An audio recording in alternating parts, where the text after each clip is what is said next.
बिस्मिल्लाहिर्रहमानिर्रहीम अस्सलाम वालेकुम। जी बच्चों, हमारे पास आज चैप्टर नंबर 7 जो है वो स्टार्ट होने जा रहा है। इंट्रोडक्शन आज हम इस चैप्टर के अंदर डिस्कस करेंगे। तो इंट्रोडक्शन यही होता है कि चैप्टर के अंदर क्या हमने पढ़ना है और इसमें जो जो डेफिनेशन है वो हम फुली डिस्क्राइब करेंगे। डेफिनेशन तमाम की तमाम डेफिनेशन और कंसेप्ट जो है इस वीडियो के अंदर मैं डिस्क्राइब करूंगा। जितने भी फार्मूले हमने यूज करने हैं एक्सरसाइज के अंदर 7.1 और 7.2 और बहुत इंपॉर्टेंट वो हमारे पास क्या है फार्मूलाज और उसके कंसेप्ट्स मौजूद हैं। तो ये वीडियो आपने ज़रूर लाजमी लाजमी देखनी होती है, क्योंकि इसी से फिर आपके नेक्स्ट जो लेक्चर्स होते हैं एक्सरसाइज के वो अच्छे तरह समझ आ जाते होते हैं। तो ये हमारे पास इसका नाम जो है बच्चों आपको दिखा देते हैं। ये बेसिकली क्या है, कोऑर्डिनेट ज्योमेट्री है। तो कोऑर्डिनेट ज्योमेट्री, यहाँ पे ज्योमेट्री की डेफिनेशन कुछ साइंसदानों ने डिस्क्राइब की है। तो फर्स्ट ऑफ ऑल हम पढ़ते हैं, geometry is one of the most ancient branch of the mathematics. Geometry जो है बहुत पुरानी ब्रांच है मैथ की। तो Greek systematically studied it about four centuries 4 centuries BC, यानी 4 सदियों से इसका मुताला करते आ रहे हैं लातीनी जो होते हैं। और उसके बाद हमने थोड़ा याद रखना है यहाँ से कि आपने एक फ्रेंच फिलोसोफर है एंड मैथमेटिशियन रैन डिस्कॉर्ड्स है। तो यानी फ्रेंच फिलोसोफर और मैथमेटिशियन रैन डिस्कॉर्ड्स हैं और तकरीबन ये 1596 और 1650 की बात है। इन्होंने क्या इंट्रोड्यूस करवाया, तो याद कर लें कि algebra method in geometry. Geometry के अंदर अलजेब्रिक मेथड को इंट्रोड्यूस करवाया which gave birth to analytic geometry. तो इसे हम कहते हैं, ये एनालिटिक क्या है, ज्योमेट्री के अंदर ये कोऑर्डिनेट ज्योमेट्री या एनालिटिक ज्योमेट्री होती है। ठीक है बच्चों, introduce algebraic method in geometry which gave birth to analytic geometry या कोऑर्डिनेट ज्योमेट्री होता है। अब हमारे पास इसकी डेफिनेशन पेपर में आती है, तो यही लिखनी है आपने, कोऑर्डिनेट ज्योमेट्री और एनालिटिक ज्योमेट्री के अंदर कोऑर्डिनेट ज्योमेट्री क्या होती है। कोऑर्डिनेट प्लेन क्या होता है। अब कोऑर्डिनेट प्लेन हमारे पास एक्स और वाई एक्सिस होते हैं, एक्स और एक्स डैश। ठीक है, ये हॉरिजॉन्टल लाइन होती है बच्चों, एक्स एक्स डैश, एक्स ओ एक्स डैश ये हॉरिजॉन्टल लाइन है, एक्स एक्सिस है। वाई ओ वाई डैश ये हमारे पास क्या है, वर्टिकल लाइन होती है, इसे वाई एक्सिस कहते हैं। राइट साइड पे एक्स पॉजिटिव होता है, लेफ्ट साइड पे नेगेटिव होता है, यानी अप ऊपर की जानब वाई पॉजिटिव होता है, नीचे क्या होता है, डाउनवर्ड नेगेटिव होता है। तो draw in a plane two mutually perpendicular number lines X X dash, यानी ये X dash and X, Y dash and Y horizontal and other क्या है वर्टिकल, यानी ये एक्स वाली हॉरिजॉन्टल है, दूसरी वर्टिकल है। Let O B their point of intersection. तो ये जो ओ है इन दोनों का पॉइंट ऑफ इंटरसेक्शन है, जिसे हम ओरिजिन कहते हैं, यानी पॉइंट ऑफ इंटरसेक्शन मींस यानी ओरिजिन मबदा। And the real number zero of both lines is represented by O dash. तो यानी हम इस जो जीरो, उस रियल नंबर जो जीरो है, यानी इसको हम जो जीरो जीरो पॉइंट से उसको ओ डैश से जाहिर करेंगे। The two lines are called coordinate axis. ये दो जो लाइनें हैं एक्स एक्सिस वाई एक्सिस, इनको कोऑर्डिनेट एक्सिस कहते होते हैं। अब हॉरिजॉन्टल लाइन जो है बच्चों की हमारे पास एक्स ओ एक्स, यानी एक्स डैश ओ एक्स, ये हॉरिजॉन्टल लाइन है, इसको क्या कहते हैं, एक्स एक्सिस कहते हैं।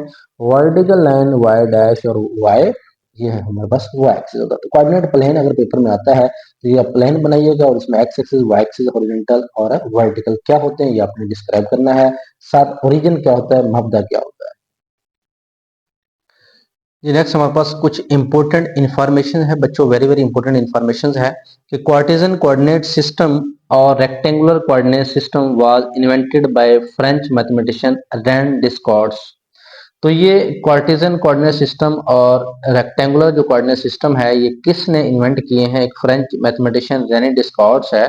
और when the try to describe the path of line travelling along the criss cross beams on the ceiling while he lay on his bed। जब वो यानी अपने बेड पे लेटा हुआ था तो उसने कुछ हमारे पास coordinate system created a link between algebra and geometry. तो उसने अलजेब्रा और ज्योमेट्री के दरमियान कुछ लिंक को क्रिएट किया। Geometric shape could now be described algebraically using coordinate of the point that make up the shape। ये वैसी इंफॉर्मेशन है। तो यानी उसने फिर कौन था, रेनी डिस्कॉर्स था, मैथमेटिशियन था। उसने क्वार्टेजन प्लेन वाला जो कोऑर्डिनेट सिस्टम है उसने क्रिएट किया और लेटे लेटे उसके जहन में ये ख्याल आ गया कि अलजेब्रा और ज्योमेट्री क्या होता है। ठीक है बच्चों, तो ये कुछ इंपॉर्टेंट चीजें होती हैं लेकिन इनको कोई याद करने की जरूरत नहीं होती है, लेकिन आप एक दफा इसको पढ़ लीजिए, लाजमी कोई एमसीक्यू बन सकता है। उसके बाद यहाँ पे हमारे पास आता है कि first component of ordered pair x y is called x coordinate, जिसे हम ऑब्सिसा कहते हैं, and second component is called y coordinates, जिसे हम ऑर्डिनेट कहते हैं। एक्स को हम क्या कहते हैं, ऑब्सिसा, और वाई को क्या कहते हैं, हम ऑर्डिनेट कहते होते हैं। बच्चों बस आपने ये चीज माइंड में रखनी है। उसके बाद हमारे पास कोऑर्डिनेट आते हैं। अब ये आपका फर्स्ट क्वाड्रेंट होता है, ये सेकंड होता है, ये थर्ड होता है, ये फोर्थ होता है। एक्स एक्सिस है, वाई एक्सिस है। याद कर लें, first quadrant, second, third and fourth. अब फर्स्ट क्वाड्रेंट में बच्चों ऑल पॉइंट्स एक्स और वाई विद एक्स जीरो से ग्रेटर है और वाई जीरो से ग्रेटर है। इसमें ये हुआ कि यहाँ भी एक्स भी पॉजिटिव होना है, वाई भी पॉजिटिव होना है। फर्स्ट क्वाड्रेंट के अंदर एक्स वाई दोनों क्या होंगे, पॉजिटिव होंगे, क्योंकि एक्स जीरो से बड़ा है, वाई जीरो जो जीरो से बड़ा होता है वो क्या होता है, पॉजिटिव होता है। अब सेकंड कोऑर्डिनेट्स में वैसे भी अगर बच्चों देखें ना, ये एक्स एक्सिस है, इधर पॉजिटिव वैल्यूज होती हैं, ये वाई एक्सिस है, ये पॉजिटिव होगी, तो इन दोनों के बिटवीन जब ये भी एक्स पॉजिटिव है, ये भी वाई पॉजिटिव है, तो ये क्या होना है, हमेशा एक्स भी पॉजिटिव होगा, यहाँ वाई भी पॉजिटिव होगा। अब जब सेकंड कोऑर्डिनेट्स में हम आते हैं तो यहाँ पे वाई पॉजिटिव है, लेकिन एक्स लेफ्ट साइड पे आ गया, ये नेगेटिव है, तो इसीलिए एक्स जीरो से लेस होगा, यानी एक्स नेगेटिव वैल्यू रखेगा, और वाई यहाँ पे वो अबव है, तो ये इस फॉर्म में वाई पॉजिटिव है। थर्ड क्वाड्रेंट की बात करते हैं तो ये एक्स एक्सिस नेगेटिव है और वाई एक्सिस डाउनवर्ड है, दोनों नेगेटिव हैं। तो एक्स भी जीरो से लेस होगा, वाई भी जीरो से क्या होगा, लेस होगा, बिकॉज एक्स भी लेफ्ट साइड पे है और वाई भी डाउनवर्ड है, दोनों क्या होंगी, वैल्यू नेगेटिव होंगी। अगर बच्चों चौथे क्वाड्रेंट की हम बात करते हैं, इसमें कहता है कि all points x y with x greater than zero. क्यों, एक्स यहाँ पे राइट साइड पे है तो एक्स तो जीरो से बड़ा ही होगा ना, राइट साइड पे पॉजिटिव होगा, तो जीरो से ग्रेटर होगा। वाई नीचे डाउनवर्ड है, यहाँ पे डाउनवर्ड है ना, तो इस वजह से वाई लेस होगा। तो points P in the plane that corresponding to an ordered pair x y is called graph. तो ये ऑर्डर्ड पेयर की शक्ल में ये एक्स वाई पेयर जो होते हैं, यानी एक्स पहले होता है, वाई बाद में होता है, यानी एक्स और वाई होता है। जी बच्चों, यहाँ पे एक पॉइंट्स है कि the points on X axis are of the form A और zero and the points Y axis form zero और बी। यानी जब ए हमारे पास एक्स ए है और वाई क्या है, जीरो है, तो इसका मतलब एक्स एक्सिस है। अगर पॉइंट्स वाई एक्सिस पर है तो पॉइंट्स वाई एक्सिस पर एक्स जीरो होगा और बी पॉइंट्स होगा, ठीक है। यानी वाई एक्सिस पे एक्स जीरो होता है और एक्स एक्सिस पे वाई जीरो होता है, तो ये आपने माइंड आउट करना है। नीचे है डिस्टेंस फार्मूला, हम पढ़ते हैं डिस्टेंस फार्मूला क्या होता है। ये बच्चों डिस्टेंस फार्मूला, लेट ए अगर x1 y1 है, b x2 y2 है, दो पॉइंट्स हैं और two points in the plane, तो फाइंड डिस्टेंस, और डी ए बी और बार के साथ हम इसको यूज कर सकते हैं। तो A B stand for M of A B भी यूज कर सकते हैं। बस आप फार्मूला याद रखिएगा कि डी डिस्टेंस होता है और ए बी, जब दो पॉइंट्स होंगे ए बी तो ए टू बी है, तो ए पहले बी बाद में है, और ये X two minus x one का square, Y two minus Y one का स्क्वायर है।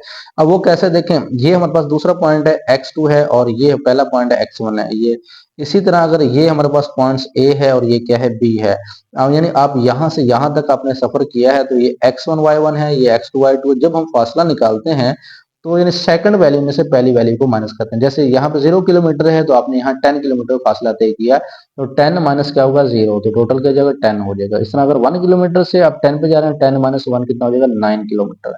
तो यानी आप फाइनल में से इनिशियल को ही माइनस करते हैं। तो इसी तरह पॉइंट्स जो सेकंड है x2, यानी x2 में से x1 को माइनस करना है और उसका स्क्वायर ले लेना है।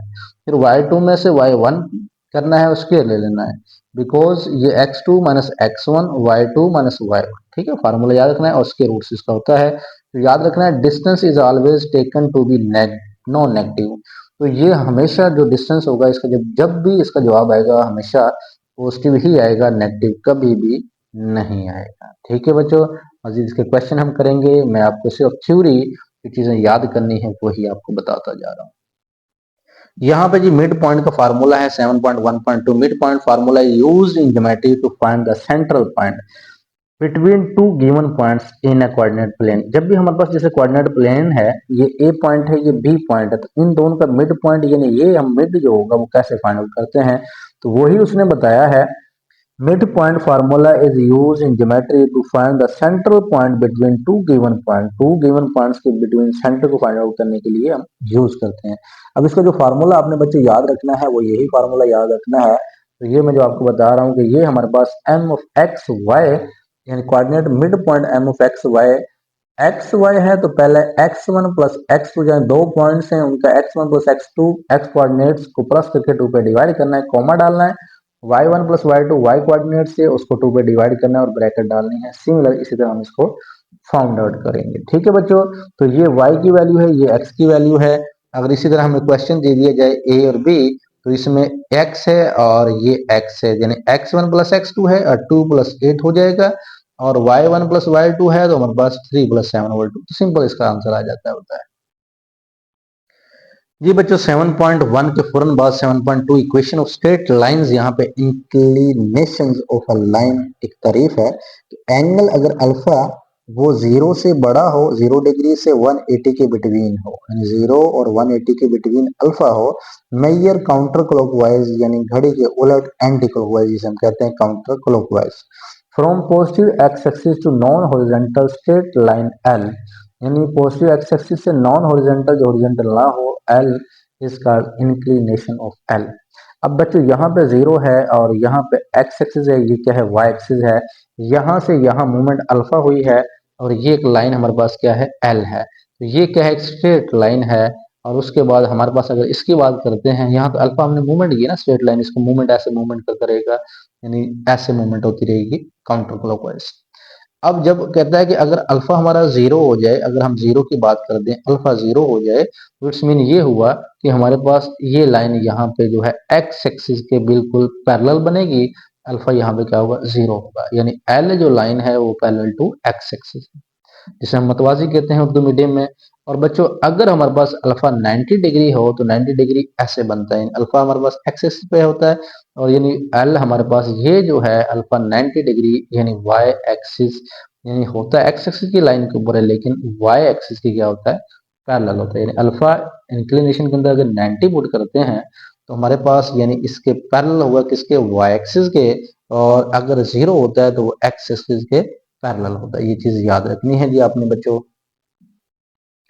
मजीद यहाँ पे कहता है कि हमारे पास if L is parallel to X axis alpha 0 होना है। ठीक है, अगर line parallel to Y axis है तो 90 होना है। याद कर लें कि 90 का एंगल बनता हो तो ये वाई एक्सिस के पैरेलल है, जब अल्फा ऐसे बनता हो एक्स एक्सिस के पैरेलल होता है। अब बच्चों यहाँ पे टॉपिक आता है स्लोप और gradient of a line. When we walk on the inclined plane, we cover horizontal distance run, यानी हमारे पास जो horizontal distance होता है जब हम पैदल चलते हैं तो वो रन होता है, as well as vertical distance होता है उसे राइज करते हैं एट द सेम टाइम। यानी जैसे आप ऊपर को जा रहे हो वर्टिकल डिस्टेंस हो रहा है, जैसे ये है, ये क्या है हमारे पास राइज है, ये क्या है हमारे पास राइज है, और ये हमारे पास क्या है रन है। ठीक है बच्चों, तो if is harder to climb at a steeper inclined plane, the measure of the steepness ratio of the rise to the run, यानी rise to run की जो रेशियो है इस टर्म एज स्लोप और gradient of the incline path. यानी अगर ratio की हम बात करते हैं, बेसिकली ये बताया हुआ है कि रेशियो जो हमारे पास होती है rise over run, y over x, ये रेशियो होती है। देखना कि अगर एम राइज ओवर रन है, मतलब ये क्या है कि हमारे पास राइज यानी अबव जो होगा हमारे पास वर्टिकल जो होगा वो क्या होगा राइज होगा, और हॉरिजॉन्टल क्या होगा रन होगा। तो वर्टिकल यानी ऐसे वाई एक्सिस होता है तो वाई होगा राइज, और जब हम डिस्टेंस रन करेंगे तो हमारे पास क्या होगा एक्स। ठीक है जी, रन एक्स और चढ़ना क्या है वाई राइज। तो वाई और एक्स स्लोप ऑफ ग्रेडियंट और slope of line, slope of line चढ़ना, स्लोप है ढलवान है, सीढ़ी चढ़ रहे हो बढ़ रहे हो और रन भी कर रहे हो तो ये स्लोप ऑफ ग्रेडियंट, और ये ग्रेडियंट ऑफ लाइन होता है y over x tan alpha के इक्वल होता है।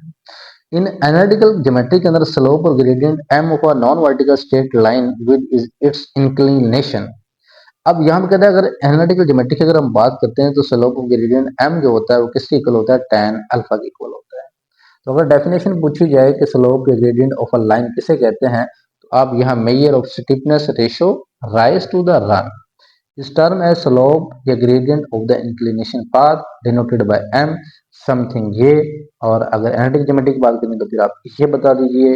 और ये पॉइंट्स जो हमने याद करना है, इफ एल इज हॉरिजॉन्टल है स्लोप इज 0 होगी, अगर लाइन हमारी हॉरिजॉन्टल है स्लोप 0 होनी है, अगर एल इज वर्टिकल है स्लोप इज अनडिफाइंड होनी है। ठीक है जी, यानी अगर हमारी लाइन ऐसे हॉरिजॉन्टल जा रही है तो स्लोप तो कोई नहीं है ना, फिर हम तो रन कर रहे हैं, सिर्फ राइज थोड़ी कर रहे हैं। और अगर वर्टिकल ऐसे जा रही है, फिर हम इतना हाइट ऊपर चले जाएंगे तो हमारे पास क्या हो जाएगा, अनडिफाइंड हो जाएगा, राइज बहुत हो जाएगा। इफ 0 से 90 के बिटवीन अगर अल्फा को रखा जाए तो एम इज पॉजिटिव होगा, ठीक है बच्चों। और अगर 90 से 180 के बिटवीन रखा जाए तो एम हमारी जो स्लोप होगी वो नेगेटिव होगी। तो यानी फर्स्ट क्वाड्रेंट के अंदर हमारी पॉजिटिव स्लोप होती है और सेकंड क्वाड्रेंट जो 90 से 180 होता है वहां पे स्लोप हमारी नेगेटिव होती है। अब डिफरेंट किस्म की हमारे पास स्लोप आती हैं, स्लोप और gradient of a straight line joining two points. अब अगर दो पॉइंट्स को ज्वाइन करते हैं तो बेटा जी आप याद कर लें कि हमारे पास जो स्लोप होती है, जिस तरह ये एक पॉइंट है P ऑफ x1 y1 है और ये हमारे पास Q जो है वो क्या है, x2 y2 है। तो ये स्लोप जो है इसको अगर हम फाइंड करते हैं y2 माइनस y1 और x2 माइनस क्या हो जाएगा, x1। फार्मूला याद कर लीजिए कि if non vertical line with inclination alpha, इसको किसी चीज की याद करने की जरूरत नहीं है, डायरेक्ट आप फार्मूला याद करें, स्लोप और gradient of a straight line joining two points. जब दो पॉइंट ज्वाइन होते हैं तो हमारे पास जो स्लोप बनती है, अब देखें ना यहाँ पे हमारे पास क्या है, इस तरफ जाते हैं तो राइज रन होता है, ये क्या होता है, राइज होता है। और जब y2 में से y1 निकालेंगे तो ये हमारे पास क्या होता है, राइज। अब राइज का हमारे पास क्या होता है, ऊपर आता है राइज y, और हमारे पास रन ये नीचे आता है, ठीक है। वो स्लोप यानी y और x होता है, तो y2 minus y1 x2 minus x। तो ये हॉरिजॉन्टल में x2 माइनस x1 है और ये वर्टिकल में y2 माइनस y1 है। और सिमिलर ये हमारे पास एक स्ट्रेट लाइन की क्या है, लेंथ है।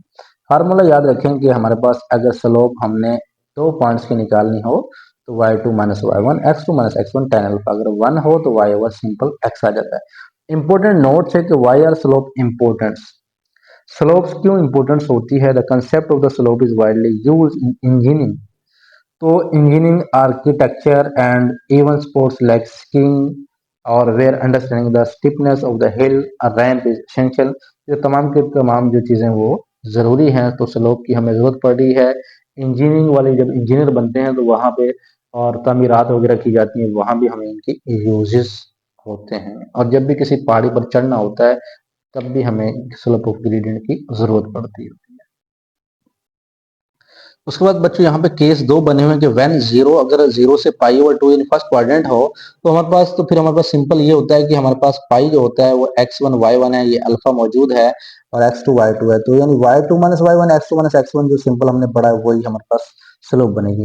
लेकिन जब यानी 90 से 180 चला जाता है तो हमारे पास tan पाई माइनस क्या हो जाता है, अल्फा हो जाता है। तो ये यानी सेकंड क्वाड्रेंट में हमारे पास जब ये मूवमेंट करती है तो पाई माइनस क्या हो जाता है, अल्फा है। तो tan पाई माइनस अल्फा जो होगा y2 minus y1 x2 minus x1। अब ये तो x2 माइनस x1 था ना और ये y2 माइनस y1 था। अब बच्चे यहाँ पे x1 क्यों आया, बिकॉज इसीलिए x1 आया है कि हमारे पास ये जो सिस्टम है तो वो मूवमेंट इस तरफ कर रहा है, तो हमारे पास x1 माइनस x2 यानी ये x1 माइनस क्या होगा, x2। जिस तरह हमने यहाँ पे पढ़ा y2 minus y1, y2 minus y1। अब tan pi minus alpha y2 minus y1 x1 minus x2, तो जब tan पाई माइनस अल्फा होता है वो क्या होता है, माइनस tan अल्फा होता है। माइनस क्या होता है, tan अल्फा होता है।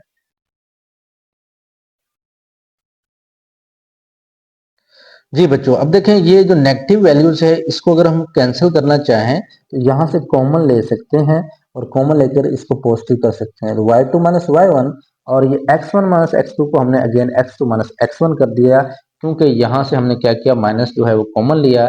x1 जो था, x2 जो था नेगेटिव का था वो पॉजिटिव हो गया, और x1 जो पॉजिटिव का था वो क्या हो गया, नेगेटिव हो गया। तो ये नेगेटिव जो है उस नेगेटिव से क्या हो जाएगा, ये कैंसिल हो जाता है।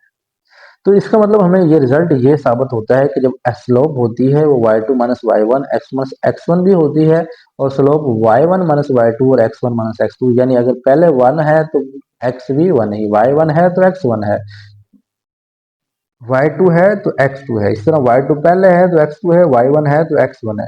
तो ये जो हमारे पास है ना कि y2 x1 y1 x2, ऐसा मुमकिन नहीं है, तो ये नेगेटिव आएगा, फिर इसको कैंसिल करेंगे तो सिमिलर ऐसे।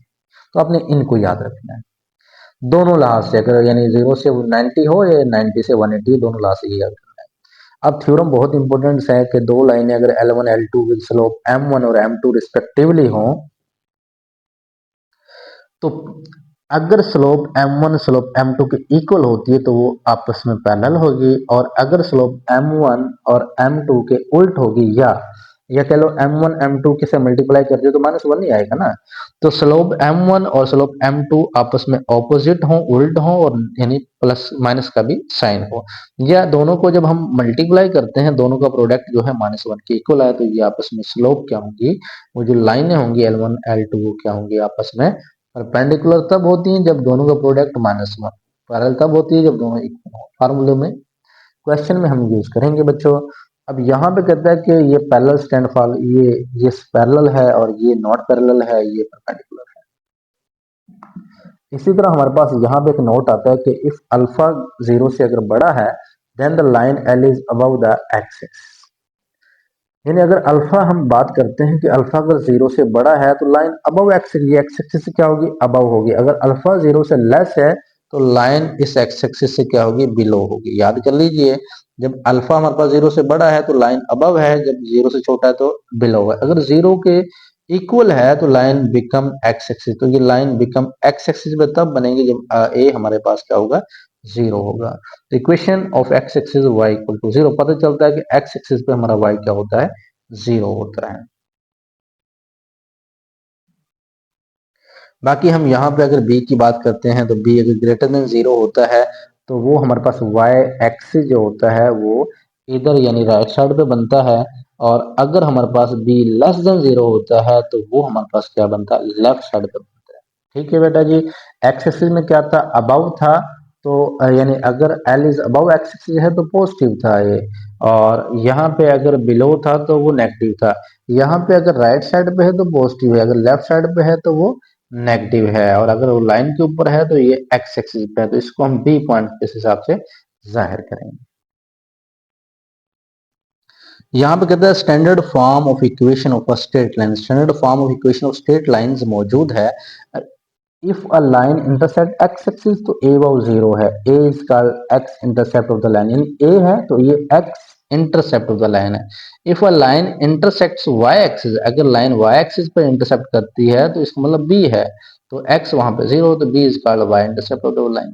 ठीक है बच्चों, यानी यहाँ पे एक्स इंटरसेप्ट है और ये क्या है, वाई इंटरसेप्ट है। जब एक्स इंटरसेप्ट था तो ए वाउ 0 होता है, जब वाई इंटरसेप्ट है तो 0 वाउ क्या है, बी है। तो ये बेसिकली ये हमारे पास जो लाइन बनती है एक्स इंटरसेप्ट और वाई इंटरसेप्ट है। स्लोप इंटरसेप्ट फॉर्म, तो ये standard form of equation of straight line हम अब बयान करने जा रहे हैं।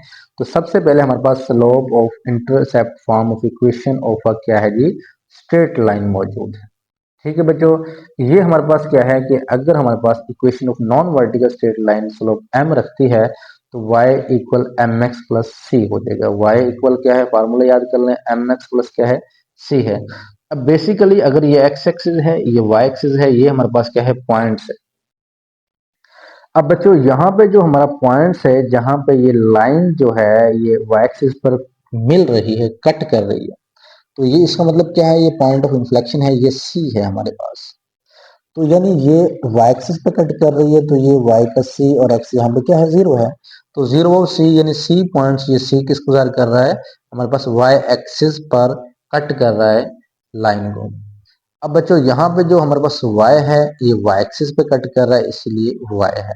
एम एक्स प्लस सी है, हमारे पास x यहाँ पे क्या है, ये हमारे पास x एक्सिस है, और ये x यहाँ पे क्या है, 0 है। तो इसको हम यूं भी लिख सकते हैं, तो बस आप इसी को याद कर लें, इसी को याद कर लें कि y equal M x plus C, और इक्वेशन ऑफ लाइन अगर c 0 हो जाता है तो y equal to M x आ जाता है। In this case the line passes through the origin, यानी अगर ओरिजिन से पास करती है तो उसका मतलब है y equal to M x आ जाएगा।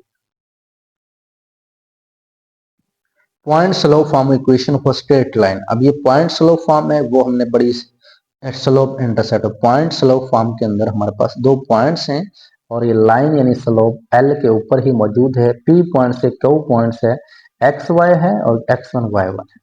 इक्वेशन याद कर लें जी, y minus Y one equal होता है m into x minus x one.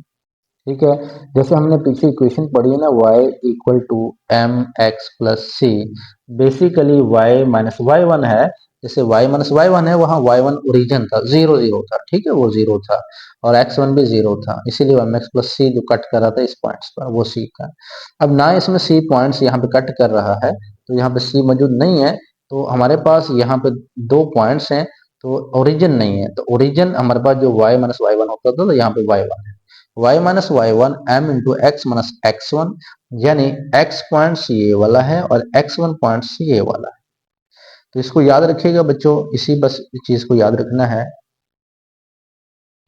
नीचे हमारे पास आती है symmetric form equation of a straight line. अब स्ट्रेट लाइन की सिमेट्रिक फॉर्म क्या होती है, आपने ये फार्मूला याद रखना है कि y माइनस वाई वन और x माइनस एक्स वन जो हमने ऊपर यूज किया, जो m के इक्वल था, यानी y minus Y one x minus x one, वो होता है जो tan अल्फा की, यानी sine alpha over cos alpha, जो हमने tan के इक्वल पढ़ा हुआ है।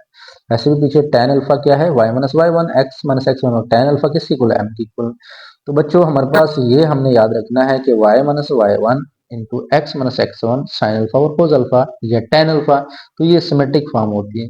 इसको मजीद इसके साथ मल्टीप्लाई करवाना चाहें या इसके साथ, तो साइन को y माइनस वाई वन के नीचे ले आए, यानी साइन जो है इस y माइनस वाई वन के नीचे डिवाइड हो जाएगा और ये इधर जाके मल्टीप्लाई हो जाएगा। तो x माइनस एक्स वन के नीचे कोस अल्फा है, y माइनस वाई वन के नीचे sine alpha equal to r, इसे हम पढ़ सकते हैं। This is called symmetric form of the equation of the line. इसको भी याद रखें बच्चों, इसको भी आप याद रखें। यहाँ पे 2 points form equation of a straight line, 2 points form है, तो याद रखनी है कि y माइनस वाई वन अगर हमारे पास 2 पॉइंट्स फॉर्म है, equation of a straight line है, तो y2 minus Y one x2 minus x one, और इधर जो ये क्या है, स्लोप है। बेसिकली जो हमने अभी इक्वेशन पढ़ी ना, y माइनस वाई वन और m होता है x माइनस एक्स वन, उसमें पॉइंट्स एक था, यानी x1 और y1, और ये एक पॉइंट था सिंपल। यहाँ पे दो पॉइंट्स हमारे पास मौजूद हैं, यानी हमारे पास एक तो है ना P और एक है क्या, वो एक R भी मौजूद है, यानी 3 पॉइंट्स मौजूद हैं। वैसे तो 2 point form equation of straight line है, लेकिन 3 पॉइंट्स हैं। अब equation of non vertical straight line passing through 2 points, यानी Q और R, ये जो Q R से पास कर रही है, तो इट्स मीन ये हुआ कि जो हमारे पास M है उसकी वैल्यू जो हम पीछे पढ़ के आए हैं y2 माइनस वाई वन, क्योंकि अब यहाँ पे थर्ड पॉइंट्स भी आ गया, यानी x y first point, x1 y second, और y x2 y2 थर्ड। तो y minus Y one, y two minus Y one, x two minus x one, x minus x one, इसको याद कर लीजिए। इसको आप यूं भी याद कर सकते हो कि अगर y1 पहले, अगर y माइनस वाई वन है तो y माइनस वाई टू भी हो सकता है, ठीक है। तो x माइनस एक्स टू भी हो सकता है, इसको भी आप माइंड में रखिएगा। अब यहाँ पे जो नीचे है intercept form of the equation of straight line दी हुई है। इक्वेशन ऑफ स्ट्रेट लाइन जो मौजूद है हमारे पास, यहाँ पे कहता है equation of a line whose non zero x and y intercept A and B respectively. Intercept form of equation of straight line आप याद करें बच्चों, ये इंटरसेप्ट फॉर्म है कि जब a और जीरो एक्स एक्सिस पे इंटरसेप्ट कर रहा है और जीरो और b, यानी यहाँ पे x जीरो है और b की वैल्यू मौजूद है, तो ये y इंटरसेप्ट है। तो इसका मतलब इक्वेशन हमारे पास बनेगी x over a plus y over b, यानी x इंटरसेप्ट पे कट करती है तो x ओवर a हो जाएगा, और प्लस y इंटरसेप्ट पे कर रही है तो y ओवर b हो जाएगा, इक्वल टू 1 हम इसको लिख देंगे। अब यहाँ पे हमारे पास एक है normal form equation of a straight line. Normal form equation of a straight line याद करना है कि x cos alpha plus y sin alpha equal to p। तो यानी x के साथ cos अल्फा याद रखिएगा और y के साथ sin अल्फा, और इक्वल टू क्या होगा, p होगा। बाकी चीजें आप छोड़ दें, बस इक्वेशन को आप याद रखें।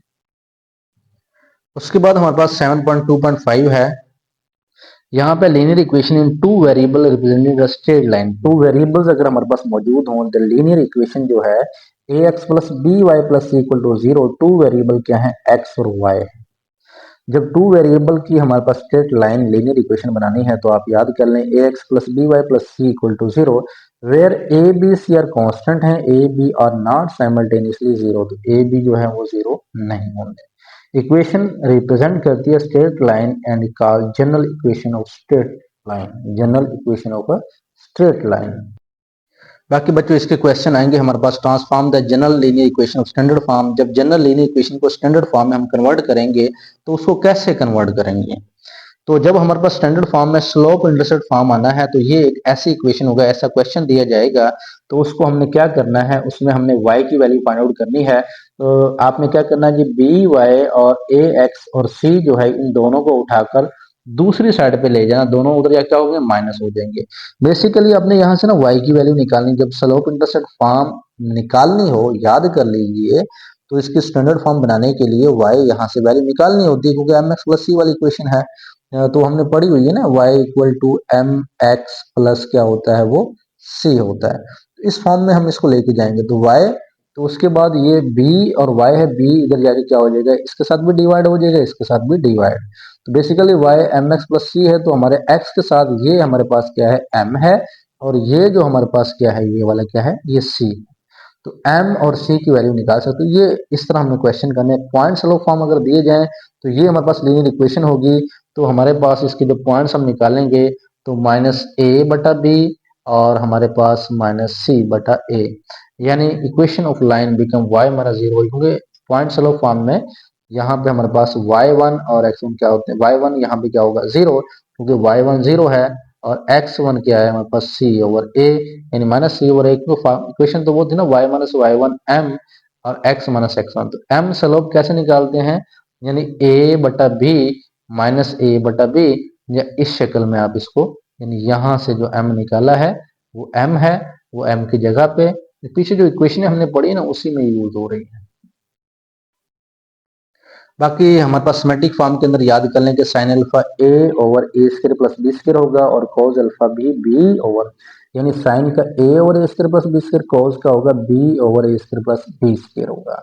और इस तरह 2 पॉइंट हमारे पास 2 पॉइंट फॉर्म है जो उनसे यहाँ पे जो बात करता है, यहाँ पे आप याद कर लीजिए जब हम इसको यूज करेंगे तो A x plus B y plus C, तो इसमें हमारे पास 2 पॉइंट्स हम इसमें निकालेंगे, यानी ए वाओ जीरो के हिसाब से और जीरो वाओ बी के हिसाब से। तो बाकी इक्वेशन में पुटिंग करेंगे, जो पीछे जो इक्वेशन याद की है ना 2 पॉइंट फॉर्म की, उसी में पॉइंट्स इस इक्वेशन में से निकालेंगे। जब क्वेश्चन आएंगे इंशाल्लाह आपको समझ आ जाएगी। इंटरसेप्ट फॉर्म में हमने ये काम करना है कि A x plus B y equal to minus C है, तो ये माइनस सी इधर जाके आपने डिवाइड कर देना है, तो इस किस्म की इक्वेशन बन जाएगी। नॉर्मल फॉर्म में क्या करना है, एक आपकी क्वेश्चन जो दी हुई है आपने एक्स प्लस बी वाई और इन दोनों का स्केयर कर देना है, और इसी तरह आपके पास माइनस सी ओवर समथिंग आ जाएगा। तो ये भी इस तरह हम इसको सोल्व करेंगे इंशाल्लाह क्वेश्चन को।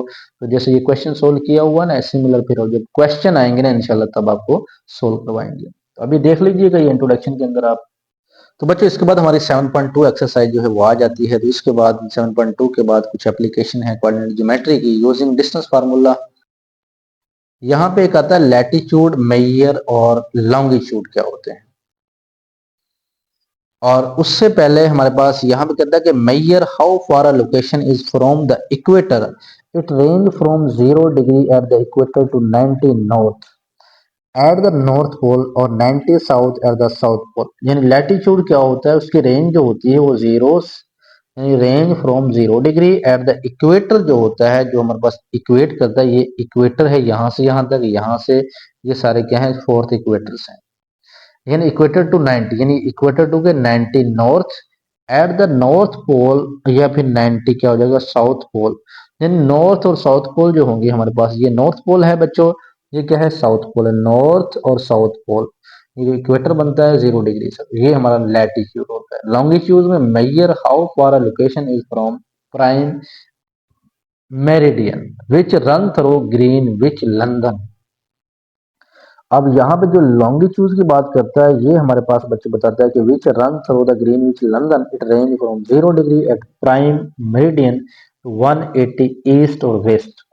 इसका मतलब है कि जो लॉन्गिट्यूड होता है वो ईस्ट टू वेस्ट होता है, और जो लैटिट्यूड होता है वो हमारे पास क्या होता है नॉर्थ टू साउथ होता है।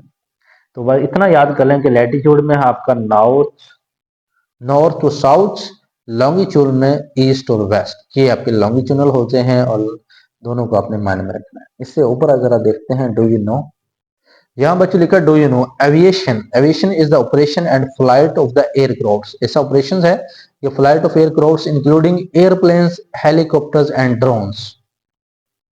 नेविगेशन क्या होता है, तो is the process of determining and controlling the route of the vehicle, यानी गाड़ियों का जो रूट को कंट्रोल करने के लिए जो प्रोसेस होता है वो नेविगेट कर रहा होता है, नेविगेशन। बाद दफा मैप्स जब आप खोलते हैं ना तो वहां पर नेविगेशन आ रहा होता है, वो कंट्रोल कर रहा होता है गाड़ियों के रूट को। Such as an aircraft from the one place to another, जैसा कि एयरक्राफ्ट जो है, जहाज हैं, एरोप्लेन हैं, इसको भी कंट्रोल कर रहा होता है। तो उसके बाद हमारे पास देखें ये चैप्टर खत्म होता है, रिव्यू एक्सरसाइज आ जाती है। तो ये जो थियोरेटिकली चीजें थी जो मैंने आपको समझाई हैं, जो तरीके यहाँ बताए, जो फार्मूलाज बताए हैं, तो आपने उनको रेट डाउन करना है बच्चों। तो फिर इंशाल्लाह नेक्स्ट हमने सिर्फ एक्सरसाइज ही करनी है, फिर आपको चीजें समझानी तो नहीं है, सिर्फ आपको क्वेश्चन ही समझाने हैं। तो क्वेश्चन तब ही समझ आनी है जब आपको ये टॉपिक्स क्लियर होगा। ये जो मैंने फार्मूले बताए हैं, ये डेफिनेशन बताए, इनको अच्छे से याद कर लेना।